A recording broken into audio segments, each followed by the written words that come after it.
I'm Kiyan. And this is Trust Your Doctor, that podcast where we dive out the window. This week we watched The Android Invasion. Written by Terry Nation. Directed by Barry Letts. And aired in November and December of 1975. There aren't even any windows in this building that we're recording in. It's just that door. There's no doors and no windows. No. We're just locking you forever producing podcasts. Send help. No. Right, so Terry Nation's penultimate script. And final non-Dalek script. And, only non-Dalek script except Keys Marinus. And, not really as good as that either. I think this is really just the definition of a completely middle-of-the-ground serial. Yeah, it pretty much sets the standard for middle-of-the-ground serials. Yeah, I can't really think of anything that stands out in this serial. But it wasn't bad, so... Yeah. Barry Letts return to the show. Never really leave when you leave, I suppose. You can check out anytime you want. But you can never leave. Hotel Doctor Who.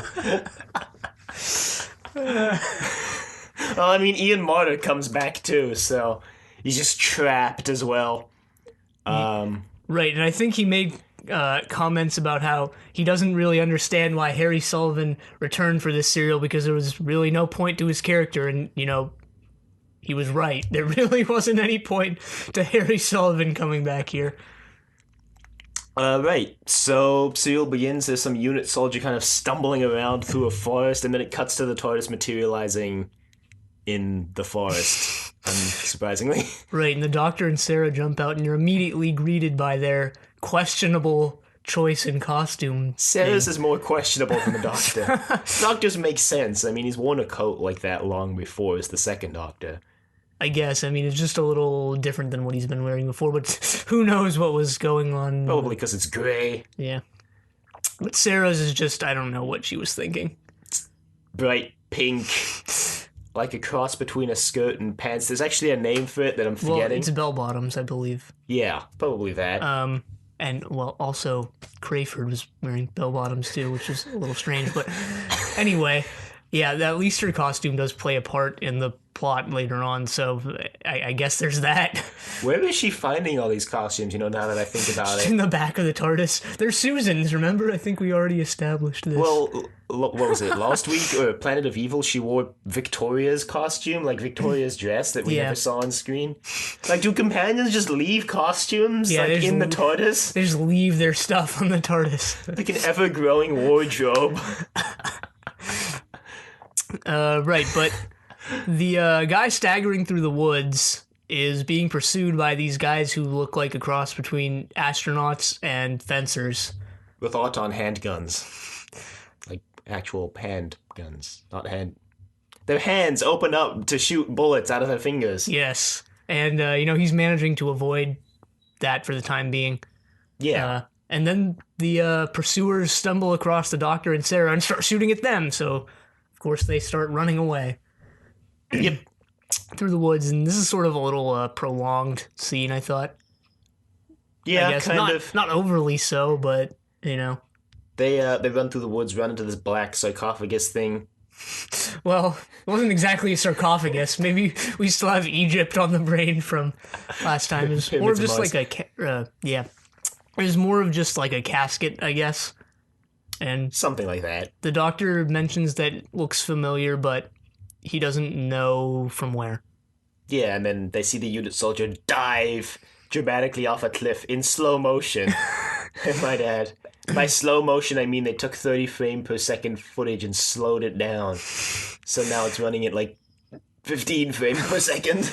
There was more slow motion later on in this serial too, but right, he falls off the cliff and dies. Until it's revealed that he was just an android. Yeah. But that's way later. For now, the Doctor and Sarah think he's a guy and that he's dead. Right. And I forget if this was right after, but, Sarah also falls down the cliff in a humorous little scene where, it's clearly her stunt double, obviously, or I presume, but it's just a half second shot of her rolling down the hill, and she just sort of rolls over once and it just cuts away from that scene. So I don't know, wasn't very prominent, but it just catches your eye for a second there. Yeah, she does that, and then they go into town, and there's nobody about in town. They realize that, or Sarah realizes that they're near a town where she had a report a couple years ago called Devisham, something like that. Devisham, something like that, yeah. Right, she was on this assignment there a couple years ago, where she was, I guess, interviewing people for the space expedition that was going to be going on near there, or something like that. Yeah, but she doesn't reveal that till later. She just says she was in town for a story. Right, but yeah, they're looking around and no one's there. Yeah, so the doctor's like, hey, let's try the pub. Obviously just wants a drink. No, I don't know. Just wants a pint of root beer. Ginger beer. Ginger beer. Ginger pop. The second time. They go into the pub, and there's no one there, and then all of a sudden just everybody just crowds in and starts going about their day as normal. Right, sort of from the back room. The doctor and Sarah are confused, Yeah, and unsurprisingly. Yeah, they sort of question a couple of people about it, and they're basically just told to buzz off. So they do. They head outside, and meanwhile, the weird-looking guys in the white suits have appeared in town. Yeah, with the unit soldier that they thought was dead.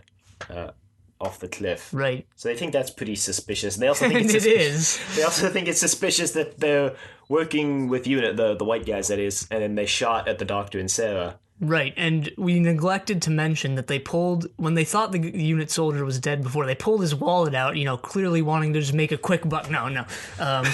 But they find that his change was all minted in the same year. And it was all brand new. Yeah, and they find out the same thing, at the pub. Yeah. The pub's cash register is stocked with all new, all identical change.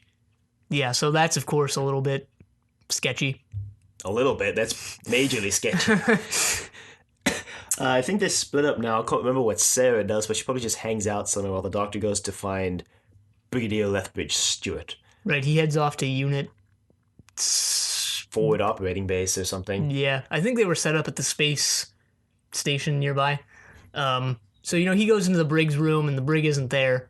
Yeah. This is actually the first, I think, unit serial without the Brig. Yes. The Brigadier was supposed to be in this serial, actually, but they couldn't get Nicholas Courtney to come back and play his role because Nicholas Courtney thought his role on Doctor Who was done, so he committed to a theatre run. So he was on tour when they were filming the serial, so they replaced him with Colonel Faraday. So if you're wondering why Faraday looks basically identical to the Brigadier and says things that basically the Brigadier would say, it's because he was meant to be the Brigadier. Yeah, interesting enough. Mm-hmm. I guess it works without the Brig there, because, Yeah, it would have been there for 10 seconds, like Benton and Harry Sullivan. Yeah. I think John Levine plays Benton, also said that he disliked this serial because he felt he was kind of the only unit cast member who was there from before, and he felt out of place. Yeah, no Brig, no Yates, obviously. Yates hasn't been here since, Planet of the Spiders. Yates is reinstated. No. Full pardon. They're just desperate for men. No, but yeah, anyway, no one's there until Eye Patch Dude shows up. Eye Patch Dude. And, I fully thought they weren't going to explain his eye patch, but then they did. Anyway, they explained it twice. His name is Crawford. Crayford. Crayford. Crawford? Crayford? I don't know. Crayford. Crayfish. No. And he's also a little bit sketch, to say the least. He pulls a gun on the doctor, even though the doctor's like, I'm the doctor, I'm the scientific advisor. And Crayford's like, oh yes, the Brigadier's advisor. The doctor's like, just call him up, he'll confirm my identity. Crayford's like, Briggs in Geneva. Is he, though? No, he's on a theatre tour. Maybe it's in Geneva. The Brigadier's alter ego within the universe is a theatre actor. He's putting on dramatized versions of the events. Right, maybe his Inferno counterpart. No. The Abominable Snowman, now live. the Geneva Performing Arts Center, starring Brigadier Alistair Gordon Lethbridge Stewart. Anyway, Crayford pulls this gun on the doctor, and the doctor manages to escape. Probably does the same thing he does for the rest of the serial and smack the gun out of his hand and run away. I think he meets up with Sarah now. I honestly don't remember what Sarah was doing, but it probably wasn't important. Doesn't he go back? Well, he doesn't. He goes to the, I don't remember if it was the pub or maybe it was just some little store. Well, I know he meets up with Sarah now because then they go on the run, and this is when they get chased down, and Sarah reveals. Well, the doctor's captured, actually, and Sarah goes to rescue him. Yeah, that's how episode 1 ends, right? Guess we both just completely forgot about that scene, but yeah, Sarah goes... I wouldn't know why. It's boring. I mean, yeah, it wasn't really touched upon at all. I mean, I guess it was just to reveal that, yeah, there's some aliens here. But yeah, the doctor's captured, Sarah goes to rescue him, and little do they know that they're being watched by a creepy-looking alien face. Yeah, so episode 1 ends. Episode 2 begins with that same scene replayed again. Yeah.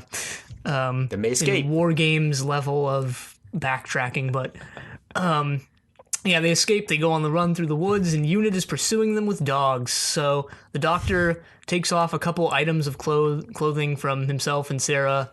He takes off her little scarf thing, and that comes into play a little bit later. He gives Sarah a key to the TARDIS. He says, okay, meet me back at the TARDIS in like 20 minutes or whatever. And he helps Sarah climb into a tree, and he makes off with Sarah's scarf and his own scarf and his own jacket, and he kind of dumps them all on the ground, and then he hides in a lake. Yeah, he ninjas in a lake, and as soon as they're gone, he pops back up. Apparently on one of the days while they were filming the lake scene, Tom Baker accidentally swallowed too much water, and he had to go have his stomach pumped at the hospital. So there you go. Fun facts about filming Doctor Who. But yeah, they escape the dogs. Sarah goes back to the TARDIS a little prematurely, I think. Right, because the doctor's not even there. Puts the... Is this when she puts the key in? Because she gets captured now as well. Yeah, she puts the key in the TARDIS, and she notices that casket thing that they saw before. Yeah. And out from inside it comes some guy. Some guy. Around this time, I think Sarah revealed to the doctor that Crayford couldn't possibly be in charge of the expedition because the story she was on 2 years ago was the space expedition that Crayford was commander of, and he went missing in space, and that's why she was on the story, because he went missing. Yeah, and they presumed him dead, and I guess he was the commander and the sole operator of the ship. I think so. Yeah. All right. Yeah, so Sarah she has put the TARDIS key in the TARDIS, and then it dematerializes, and she's like, wait, what? Doctor? What? Doctor, come back! She thinks the doctor has left her, stranded her there. Sadly. Come to think of it, I wonder why she thinks that, because, she has the key, so how could he I think possibly... the doctor has 2 keys. Oh. Okay, I guess. Because he has a key of his own to get into the TARDIS.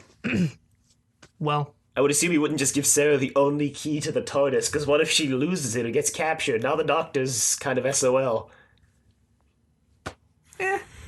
Anyway, the TARDIS dematerializes, and Sarah gets captured again. Well, not again, actually. She hasn't been captured at all yet. Yeah, now she gets captured. Kind of trades off for the doctor now, because the doctor's got to go rescue her. Right, and the doctor heads back to town, I think, to find out a little bit more about what's up or something. He's gonna try to call the Brigadier, because he goes to the call box and the phone's not working. It's like, oh, the phone's not working. Right, so does he go back to the pub, or is that like a little corner store or something? Right, yeah, so he goes to the pub and has a ginger beer. Yeah. And throws some darts at the dartboard. Yeah, bullseyeing all 3 of his shots. Hidden skill right there. But yeah, he realizes a couple strange things there. He realizes the dartboard hasn't been used at all yet. Yeah. I mean, now it has because he just used it, but... Yeah, it has 3 holes in the bullseye. And he orders a ginger pop the second time. I almost thought he was going to try to trip up the bartender with that, but no, the bartender just rolls with it. And he pulls a page off the calendar and realizes that... It's all July 6th. Yep. And meanwhile, Sarah's been captured and she sees Harry and she's like, Harry! And it's just an android. Yeah, it's just a robot. I think it's around here that it's revealed that they're all robot duplicates. Right. Yeah, Harry kind of reveals his plan. Or not his plan. The plan. He's not the evil mastermind here.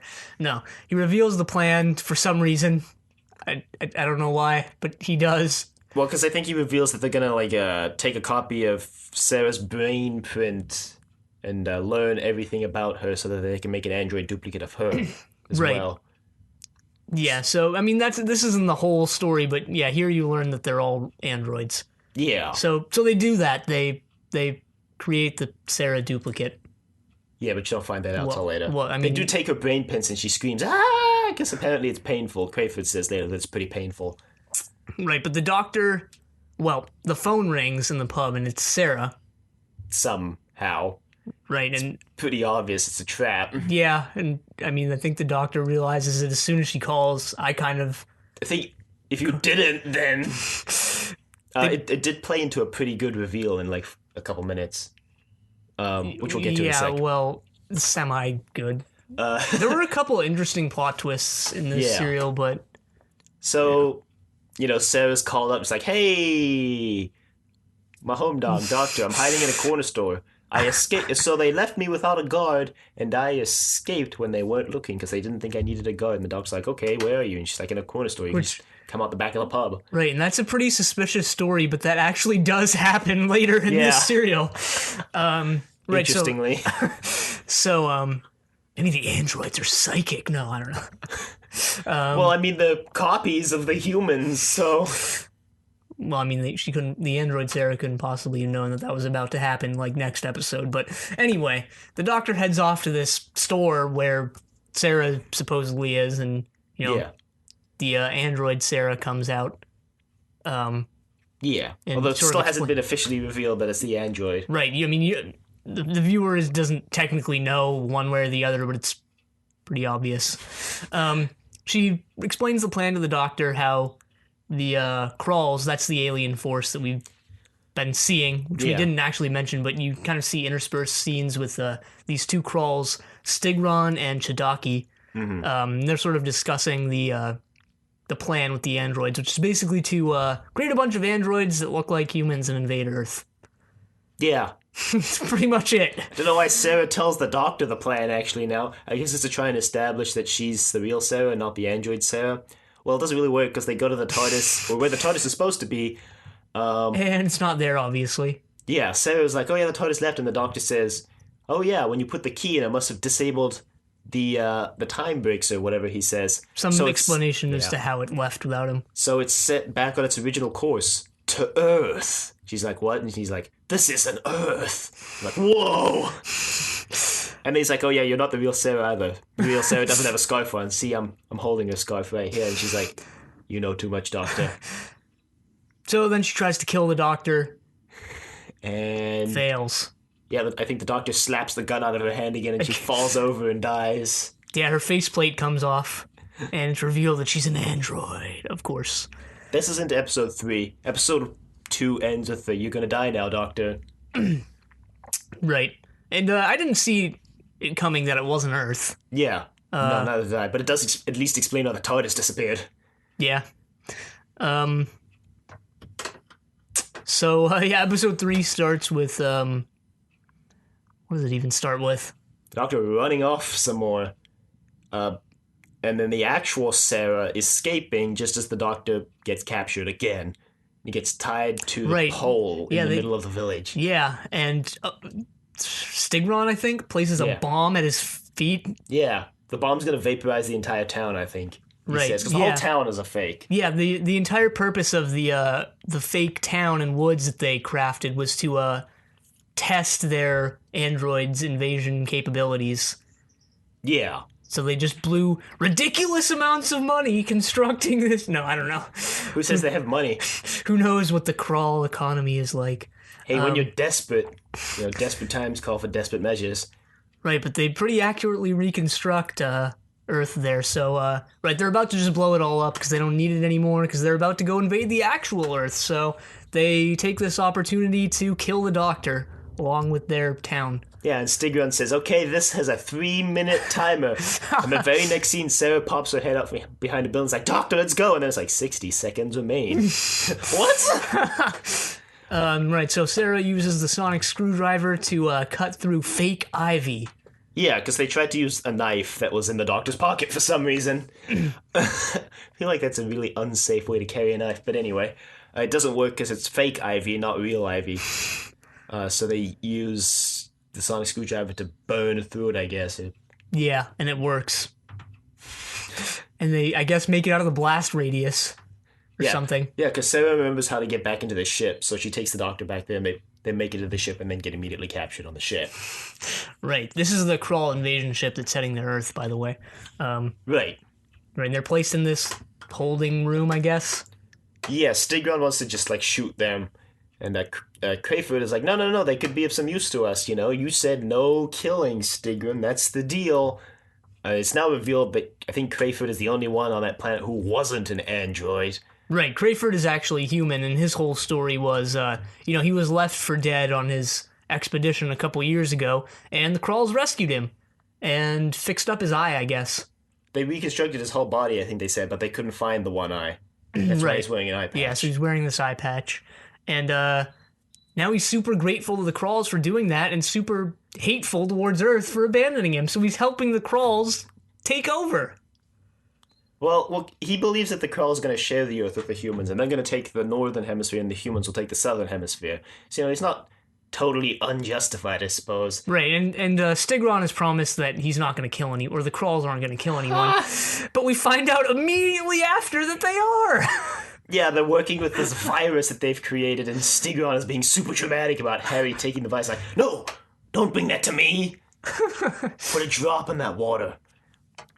And then put it in the nullification chamber, whatever the heck that thing was. Right, they're developing this virus that's going to kill off all the humans. One of the more efficient ways to invade the Earth, actually. I don't know why they need the androids, now that I think about it. Yeah, they probably could have just used the virus and then kind of marched their merry way in onto Earth and done with it. They could have just infected Crayford with the virus without him knowing, then he would have gone down, would have infected everybody else, and no one would have even known. The Doctor would have no way to stop it, because he wouldn't have even known. Another terrible plan. But they don't do that. They decide to stick with the androids. Maybe they invested too much in android technology already and they couldn't back out. They didn't want to lose all their assets. But no, they go with the androids. Right, the Doctor and Sarah are in a holding cell, and the Doctor uses the screwdriver to unscrew the floor bolts, take off a floor panel, and there's an electrical wire down there. And the Doctor's like, we could use this to short out some of the androids when they come in. It'd be great. Right, because they're brought a meal that includes water. So yeah, the same water jug that Android Harry put the virus in. You think, oh no, this is the end for Sarah. But it's not, because they take the Doctor away to go take a copy of his brain pin, because they know he's a Time Lord now. And they want from Sarah. Yeah, and they want to make an android of the Doctor. Yeah, so Sarah's got the water, and the Doctor kind of yells under the door as it's closing, like, don't forget, it makes a good conductor. And Sarah's like, oh yeah, so she coats the floor with the water instead of drinking it. And when an android comes in to, I guess, check up on her, she electrocutes it. And it dies. And I don't think we mentioned, but we're not counting the androids on the kill count, so... Or the death count. Yeah. Because they're not really sentient, they're programmed androids. Right, so Sarah's still not on the kill count, I think? Pretty sure she's not. No, I don't think so. The Doctor kills someone in the serial, which we'll get to. Not surprised. By proxy, he kills someone. Yeah. So the Doctor is being brain printified, and it's apparently painful. He's like, ah! Stigron's like, we're going to kill you when this is done, so have fun, Doctor. But then Sarah busts in and accidentally flips the wrong switch and increases the pain level, I guess. But then fixes it, and the Doctor and her make an escape to Crayford's spaceship. And it's revealed even more of their plan is they're going to send Crayford's ship down first and kind of send in the black sarcophagus things we saw earlier, which turned out to be like miniature rockets, escape pod type things. Yeah. Basically, Crayford is going to return to Earth, and, the focus is going to be on that, because, he's been, apparently, the story is he's been stranded out in space and has survived for a couple years and has finally returned. So I guess they want the media to focus on that while they send in their androids undercover as media rights that no one's going to pay attention to, apparently. Bit of a Martian vibe, actually, from the spaceship, the book The Martian, which is pretty good and I recommend. But anyway. So episode 3 ends with the Doctor and Sarah in the spaceship, and the Doctor's like, the G-Force will crush us! So he shoves Sarah into one of the sarcophagus things while he collapses on the floor from the G-Force. Right, and it looks like Sarah is actually still in pain, even though she's in one of the probably because it's not closed, caskets. I guess. Yeah, was it not closed? I couldn't tell. Yeah, it wasn't closed at the end of episode 3, but I think the Doctor's able to close it by the beginning of episode 4, because the Doctor's magical Time Lord abilities save him from getting crushed by the G-Force. Great. Well, episode 4 is where it all gets confusing, and you can't tell who's who and what's what for a lot of the time. At least I couldn't. Yeah, because they made no distinction for the androids. Apparently in the original script, Terry Nation wanted the androids to be mirror copies of the humans, which would help. Yeah, that would. But, Hinchcliffe was like, that would be way too technically advanced and would cost too much to realize on screen, so we can't do that. Well, I mean, that does make sense. I mean, for someone like Benton, you'd have to have him... It would probably be too much for what this show's running on, have him re-costumed for just his 10 seconds on screen as the actual Benton. Yeah. You can't even flip the footage, because then the sets will be reversed too, and then you're like, Yeah, and I mean, there's some that characters that wouldn't even work for, like Sarah, pretty much symmetrical. The Doctor, for the most, in your symmetrical face. The Doctor, for the most part, symmetrical. I guess you just the Doctor's scarf is hilariously not symmetrical. You flip the scarf, and that's all you would do for him. And other characters that would work. Yeah. I mean, it would have worked if there was a Crayford android, but there's not. That would have been the easiest one to do. Yeah. Anyway. Yeah, so the androids have landed. There's a space command that's all happy with the real Benton and the real Harry and Colonel Faraday, fake Brigadier. Right. And originally Brigadier Faraday, but they demoted him before they started filming. I guess not to confuse him with the actual Brig. But, yeah, so this space station is, rejoicing that Crayford is finally back. Prematurely, I might add. So the Doctor and Sarah hop out of their sarcophagus things, but they haven't landed near each other. The Doctor's actually pretty far away from Sarah, I think. So he's heading around down, and Sarah makes her way to the TARDIS and sees the Doctor. But it's not the Doctor, it's actually an android Doctor. He's like, you know too much, we're gonna have to kill you now. Right, and the android Sarah slowly makes her way out of her own sarcophagus casket thing. And then promptly doesn't show up for the rest of the serial. Yeah, she just never does anything ever again. Apparently the ending was super rushed, which makes sense because there are actually a lot of plot holes, like, right at the end. Which we'll talk about in a second. The Doctor storms his way into the unit compound, actually does have a pass somehow to give to the guy at the door. Don't know when he got that. Brigadier probably gave it to him. He's like, hey, you're gonna need this. But anyway, he makes his way in. The Brig is psychic? No, I don't know. But he makes his way in. He calls up Harry and Faraday, who are on a lift to Crayford's ship, and he calls them back down. He's like, quick, get back down. You don't go in there. But it's too late. Right. What even happens then? Yeah, the elevator opens, and they step out, and they go into the office and talk for a bit, and the Doc's like, I've got this cool device. It lights up when there's androids around. Oh, yeah, that.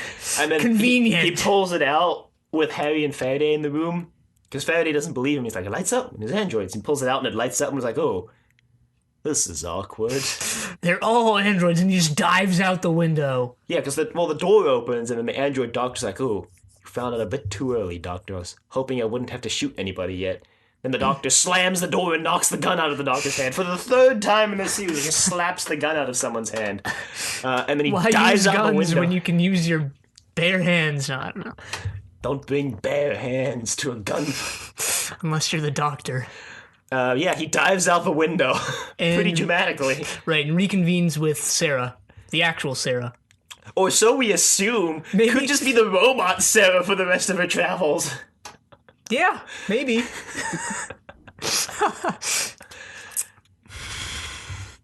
We'll never know. I imagine off screen between this serial and next, the doctor pulls out the little device that lights up when his androids are on. It lights up when he's in the TARDIS, and he's like, "Oh, this is awkward." Just puts it back in his pocket. I'm just gonna pretend I didn't see that. Whoops. Real Sarah's trapped in a cage somewhere in the space station still. Anyway, no, that's probably not what happens. He meets up with Sarah, and he reveals to her that they're too late. Space compound's already been taken over by androids. Except for the guy in the space station room, apparently, who starts making all these radar modifications for the doctor without question. The doctor's like, just do it, man. So are we counting him? Because he dies. Didn't die.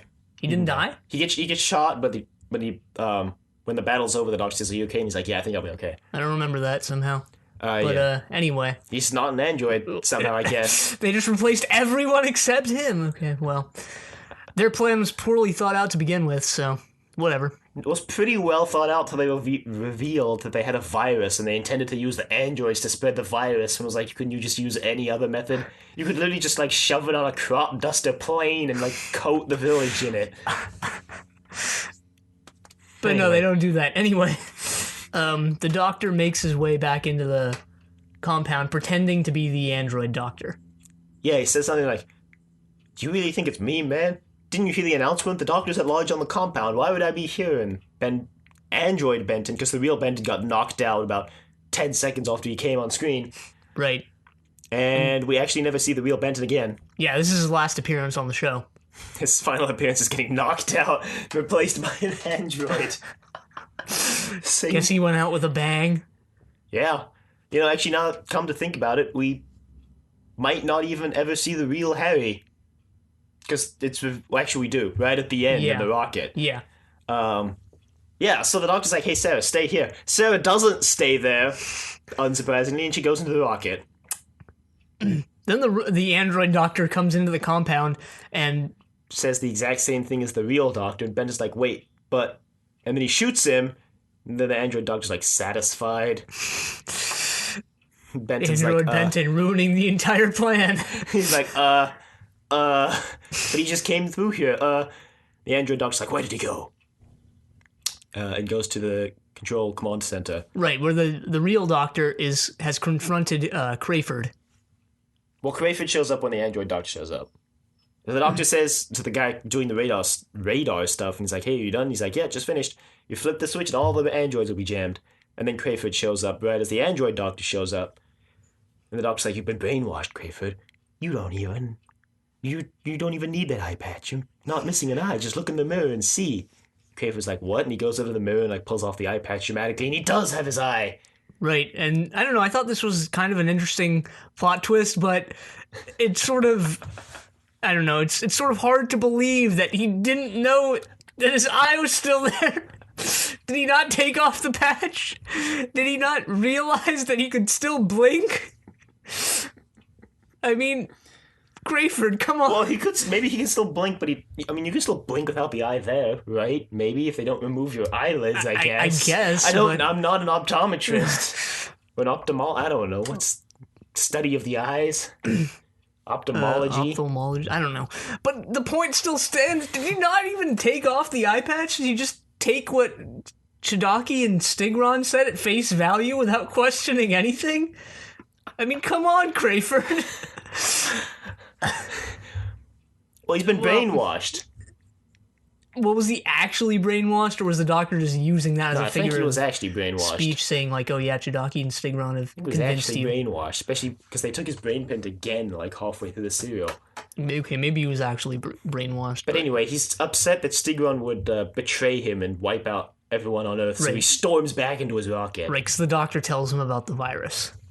Yeah, so he storms back into the rocket to confront Stigron. Meanwhile, the Doctor and the android doctor duke it out. I guess they had 2 copies of the entire Doctor outfit just around to do this scene. I suppose they have an entire stunt duplicate of the outfit. Yeah, I mean, it would probably makes sense. Be a little annoying to have them get out of costume every time they need to cut to the double, but... Yeah, especially it'd be really difficult to film that fighting scene using the same actor for both parts. It's really convenient that the Doctor falls down the stairs backwards so you can't see his face. Convenient. But the battle goes on for a bit. The android doctor shot the radar guy, who has a name. I think it was Grier or something like that.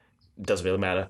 Shoots him to stop him from activating the radar jamming, but the Doctor is about to get crushed by the android doctor, who's going to use a chair to crush the Doctor.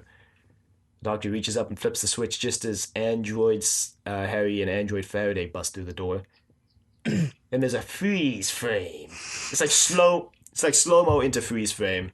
Right, there was some more slow motion earlier on in this serial, but I kind of forgot where it was, to be honest. Barry Letts making his mark on the show. With slow motion. And right, they collapse. Yeah. And the Doctor heads off to the rocket where Sarah is and where Crayford has gone. And Harry and Faraday are tied right, up. And where Stigron is too. Yeah. So where everyone is. So Crayford confronts Stigron. They scuffle for a bit. Stigron's got the virus. It falls out of his hand. But he shoots Crayford. The Doctor busts in and is like, "What's up, Stigron?" And they also kind of go at it for a little bit, and Stigron shoots the Doctor and he dies. He regenerates into Peter Davison. Right. Well, Stigron is pushed over, and the vial that the virus is in breaks. Yeah. And then, as you think he's dead, he sort of lurches up for one last attempt and shoots the Doctor, and the Doctor also falls down. Yeah, and he regenerated Peter Davison. All the rest of his seasons are set before this serial. Wouldn't that be a twist? No, the Doctor's actually dead, and Sarah kind of freaks out for half a second until the actual Doctor shows up, and it's revealed that was just the android, and the Doctor reprogrammed him to attack Stigron. So the Doctor kills Stigron by proxy. We're giving it to him on the kill count because technically the Doctor kills Stigron because he programmed the android to do so. Yeah, and we've counted things like that before, where he doesn't directly. Yeah, I think the example we always use is when the Doctor tells Ben to kill all the Macra and the Macra Terror. But the vial with the virus in it breaks, and nothing really happens with that. I mean, it kills Stigron, but no one else. Yeah, it actually. Right after that, Sarah says something like, "Don't ever do that again, Doctor," for like the millionth time. Yeah. And then it just cuts to the Doctor and Sarah going to the TARDIS. Yep. It doesn't explain what happens with the virus, doesn't explain what happens to the whole Krall invasion force that was waiting for the word to invade the Earth. Apparently, Barry Letts ran out of filming time on his final day of filming, so they had to cut some scenes. Maybe they could have cut some less plot important scenes. But I guess if they got to the end of the day and were like, "Oh shoot, we didn't film those scenes. Maybe no one will know." No, we know. It's blatantly obvious. Yeah, we don't even see the Doctor say like goodbye to Benton or someone or Harry. He just goes. Yep. And they wind up back at the TARDIS, and the Doctor says, "Well, come on in, Sarah." And she says, "No, I'm actually going to go home." And the Doctor... She's going to take taxi. Right. And the Doctor says, "Well, I'll take you home, Sarah." And she's like, "Okay." Well, he seems to be remarkably adept at getting the places he wants to go. Like, in this serial, he got them to London. I mean, yeah, they had to take a stop. They had to take a stop on a Poseidon first. Questionable.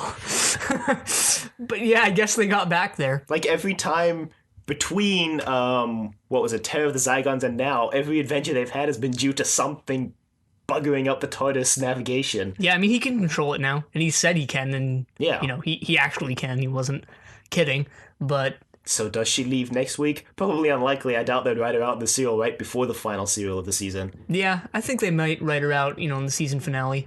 That's what I'm guessing. I'm guessing the season finale will be them getting back to London again. Yeah, and she'll go home and leave, and there'll be a heartfelt goodbye. Yeah, I mean they've been leading up to it. I mean, if this serial they blatantly just say like, yeah, I want to leave, Doctor. They've been leading up to it, so hopefully it won't feel too out of the blue.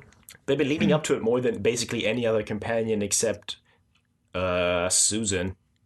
Yeah, pretty much. So hopefully it doesn't still suck, but we shall see. I doubt it would suck. I hope it wouldn't suck. I don't think people would remember Sarah Jane if her write out just sucked. Well, unless it sucks so much that it's memorable for that reason. Like Katarina just throwing herself out an airlock. Who knows?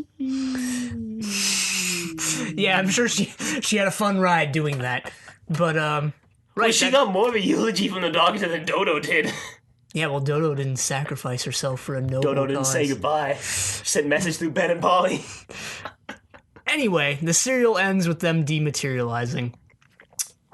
Presumably to bring Sarah back home, but, I don't think that happens, like we said before. Yeah, I think I'll just reveal now that next week's serial is actually the one I've watched before. Oh, huh. So I actually knew Sarah couldn't go out before next week. And I won't say how they get around, or how they write Sarah out if they do, which I'm not saying anything, but they do something with it. They don't just kind of brush it aside. Interesting. The Brain of Morbius. So, once again, this week we have another serial based on a movie, which seems to be the whole theme of the season, like we mentioned last week. Apparently this week it was... mediocrity is the whole theme of this season, but... Pigments of Mars are pretty good.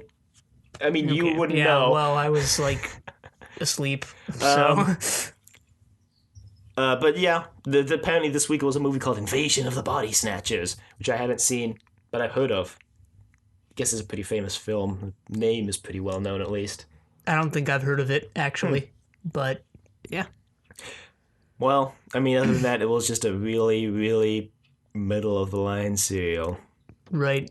I mean, written by Terry Nation, so, I think Genesis of the Daleks was sort of the exception to the rule in terms of Terry Nation serials. I don't think we get another Terry Nation script till Tom Baker's final season. Yeah.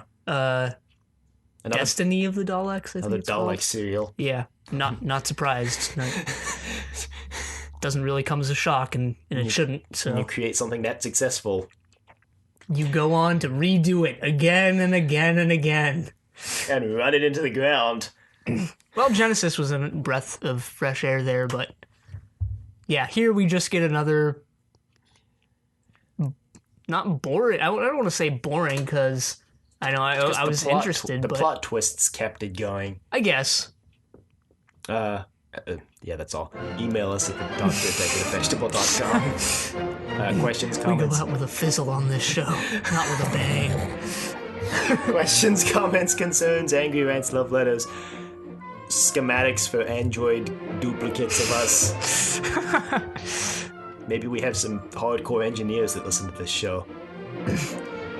Check us out on YouTube at Trust Your Doctor. Check us out on iTunes at Trust Your Doctor. Leave a rating if you like the show. Tell your friends about the show so that we can take over the world with our virus that we've developed. No. Whoa, okay. I wasn't going to tell them about that, but okay. Right, check us out on Facebook at Trust Your Doctor. Like us on Facebook, check us out on Twitter, TYD Podcast, and follow us on Twitter. And next week we watch The Brain of Morbius. But until then, the end.